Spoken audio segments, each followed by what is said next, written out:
दोस्तों मूवी शुरू होती है दो कॉलेज फ्रेंड्स ओलिव और रिहाना से। रिहाना ओलिव को अपने साथ वीकेंड पर कैंपिंग पर चलने के लिए कहती है, लेकिन आखिरी बार जब वो उसके पेरेंट्स के साथ कैंपिंग पर गई थी तब रिहाना का बाप ओलिव के साथ इंटीमेट होना चाहता था। इसलिए वो न जाने के लिए बहाना बना देती है और कहती है कि उसे उसके बॉयफ्रेंड जॉर्ज के साथ डेट पर जाना है। अब वीकेंड पर ओलिव दिन भर घर पर बैठे बस गंदी फिल्में देखती है और जब अगले दिन रिहाना उससे जॉर्ज के बारे में पूछती है तो ओलिव उससे कहती है कि मुझे उसके साथ बहुत मजा आया। फिर रिहाना उसे वॉशरूम में ले जाकर पूछती है कि इसका मतलब तुम उसके साथ इंटीमेट हुई थी। अब क्योंकि ओलिव को अपनी इज्जत बचानी थी इसलिए वो रिहाना से कहती है कि हाँ, मैं जॉर्ज के साथ इंटीमेट हुई थी। अब ये टॉप सीक्रेट बात उस बाथरूम में मौजूद एक लड़की सुन लेती है, जिसके बाद ओलिव की ये बात सबको पता चल जाती है और पूरे कॉलेज में भी फैल जाती है। फिर ओलिव तुरंत इस बात के लिए उस लड़की से कहती है कि उसने जो भी वॉशरूम में सुना वो सिर्फ एक झूठ था, लेकिन वो लड़की उस पर यकीन नहीं करती और उससे कहती है कि अब तो तुम हमारे कॉलेज की एक पोर्न स्टार हो। इसके बाद हम देखते हैं कि जो स्टूडेंट्स ओलिव को देखते भी नहीं थे वो सभी उसके साथ इंटीमेट होने के लिए उसे इनवाइट करने लगते हैं। अब इससे पहले कि वो उन सभी के साथ अपने कार्यक्रम को आगे बढ़ाती, उसे कॉलेज में क्लास की एक लड़की के साथ झगड़ा करने की वजह से सस्पेंड कर दिया जाता है। फिर कॉलेज से बाहर निकलते ही ओलिव की मुलाकात उसके क्लासमेट ब्रेंडन से होती है, जिसे गे होने की वजह से सभी बहुत ज्यादा चिढ़ाते थे।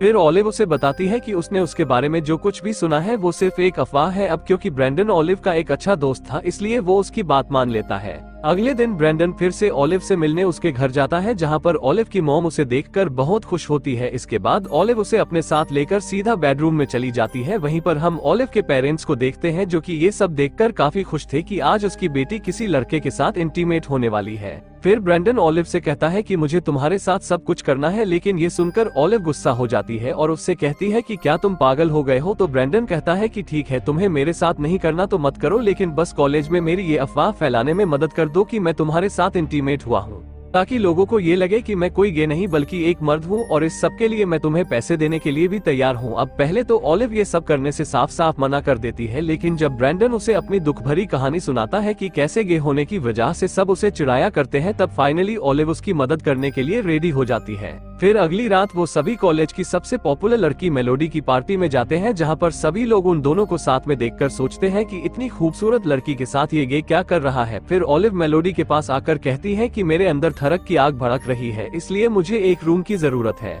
तभी मेलोडी कहती है कि तुम दोनों मेरे बेडरूम में जाकर जो चाहे कर सकते हो। आगे वो दोनों मेलोडी के रूम में जाकर दरवाजे खिड़की सभी कुछ बंद कर देते हैं। वहीं बाहर खड़े सभी लोग दरवाजे पर कान लगाकर ऐसे सुनने की कोशिश कर रहे थे जैसे कि उनकी आवाज सुनते ही उनको चरम सुख मिल जाएगा, लेकिन अंदर हमें भी कुछ खास ऐसा देखने को नहीं मिलता है। वो दोनों तो बस बिस्तर पर कूद रहे थे और ऐसी आवाजें निकाल रहे थे कि ताकि बाहर खड़े सभी लोगों को ऐसा लगे कि अंदर उनका कार्यक्रम चल रहा है। अब उन दोनों का ये प्लान कामयाब हो जाता है। अब ब्रेंडन सभी लोगों की नजर में मर्द बन चुका था और दूसरी तरफ ओलिव पूरे कॉलेज में पोर्नस्टार के नाम से फेमस हो चुकी थी। फिर उसी पार्टी में ओलिव की मुलाकात अपने बचपन के दोस्त टॉड से होती है। तभी हम देखते हैं कि उन दोनों ने बचपन में एक बार एक दूसरे को किस करने की कोशिश की थी, लेकिन वो दोनों ऐसा कुछ नहीं कर पाए थे। अब टॉड को सामने देखकर ओलिव थोड़ा सा ऑकवर्ड हो जाती है, इसलिए वो उससे कुछ देर बातें करके वहां से चली जाती है। फिर अगले दिन जब रिहाना को ओलिव के कांड के बारे में पता चलता है तो वो उस पर बहुत गुस्सा होती है और कहती है कि तुम पोर्नस्टार के नाम से फेमस हो तो इसका ये मतलब नहीं कि तुम किसी के साथ भी इंटीमेट हो जाओगी। अब ये देखकर ओलिव का भी दिमाग खराब हो जाता है, क्योंकि उसने अब तक किसी के साथ कुछ किया ही नहीं था और वो बिना कुछ किए ही बदनाम होती जा रही थी।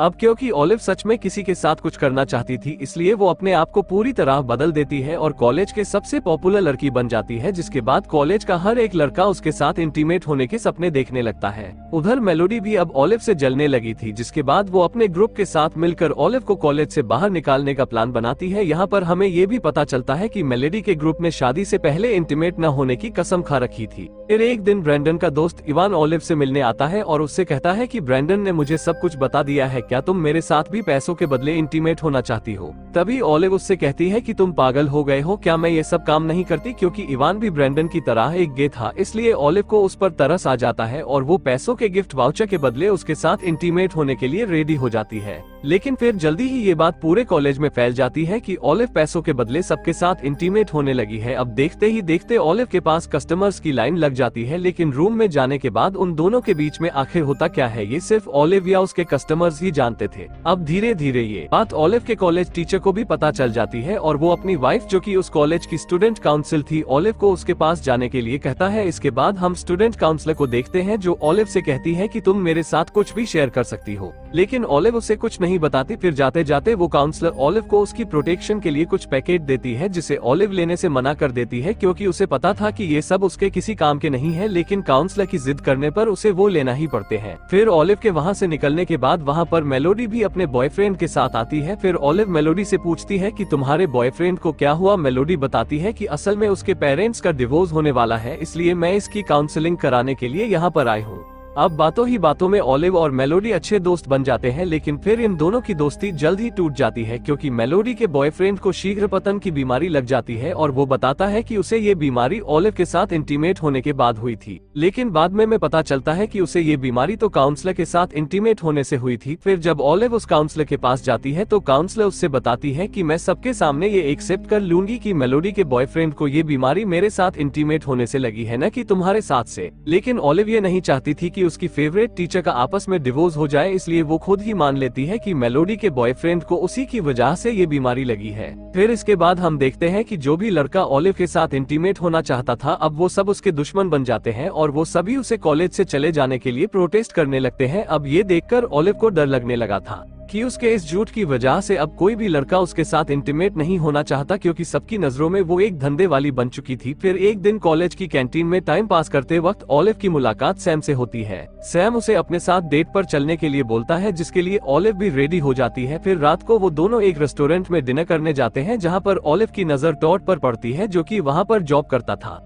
फिर ऑलिव और सैम जब आपस में बातें कर रहे थे, तभी ऑलिव की नजर रिहाना पर पड़ती है, जिसको देखकर वो घबरा जाती है। वो सैम से कहती है कि रिहाना तुमसे कॉलेज की शुरुआत से ही प्यार करती है और अगर उसने हम दोनों को साथ में देख लिया तो प्रॉब्लम हो जाएगी। अब इससे पहले कि वो दोनों वहाँ से भाग पाते, रिहाना उन दोनों को देख लेती है। फिर रेस्टोरेंट से बाहर निकलने के बाद सैम ऑलिव को $200 का एक गिफ्ट वाउचर देते हुए किस करने की कोशिश करने लगता है। अब वो उसके साथ इंटीमेट भी होना चाहता था, लेकिन ऑलिव उसे मना कर देती है। अब ऑलिव रोने लगती है क्योंकि उसे लगा था कि सैम उसका सच्चा प्यार है। उसी दौरान टॉड वहाँ पर आता है और उससे पूछता है कि क्या हुआ, तो ऑलिव से झूठ बोलते हुए कहती है कि उसकी आंखों में कुछ चला गया था। टॉड उससे कहता है कि चलो मैं तुम्हें घर छोड़ देता हूँ। फिर रास्ते में ऑलिव उससे कहती है कि तुमने मेरे बारे में जो कुछ भी सुना वो सब झूठ है। टॉड कहता है कि मुझे पता है कि ये सब एक अफवाह है, क्योंकि बचपन में जब हम किस नहीं कर पाए थे तो तुमने ही सबसे झूठ कहा था कि हमारे बीच में किस हुआ है। अब टॉड बचपन में जो काम नहीं कर पाया था वो अभी करना चाहता था, इसलिए वो ऑलिव से पूछता है कि क्या मैं तुम्हें किस कर सकता हूँ, लेकिन ऑलिव उसे मना कर देती है। वो उससे कहती है कि पहले मैं अपनी लाइफ को वापस नॉर्मल करना चाहती हूँ, जिसके बाद तुम जो बोलोगे मैं तुम्हारे साथ करने के लिए रेडी हूँ। फिर अगले दिन ऑलिव सभी लड़कों के पास जाती है जिनके साथ उसने इंटीमेट होने का नाटक किया था।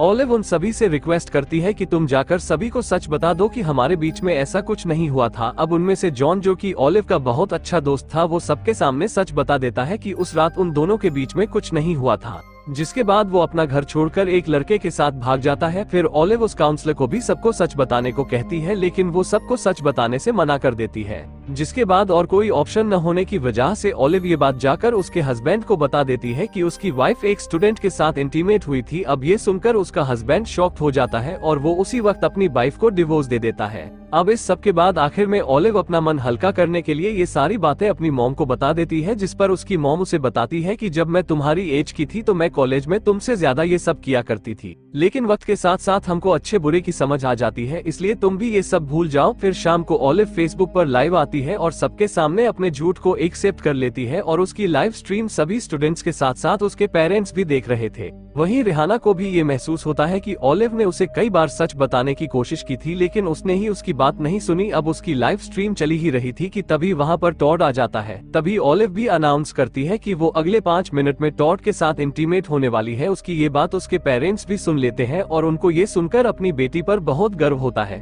फिर ऑलिव टॉड के साथ इंटीमेट होने के लिए चली जाती है और इसी के साथ ही ये मूवी यहीं पर खत्म हो जाती है।